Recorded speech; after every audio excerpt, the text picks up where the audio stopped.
lim ta kin la an sa fo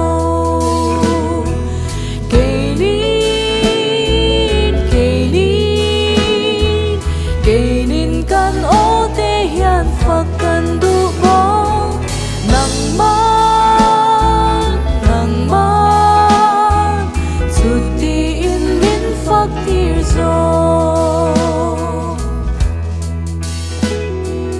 nang ma phak turin eng kim mi siam si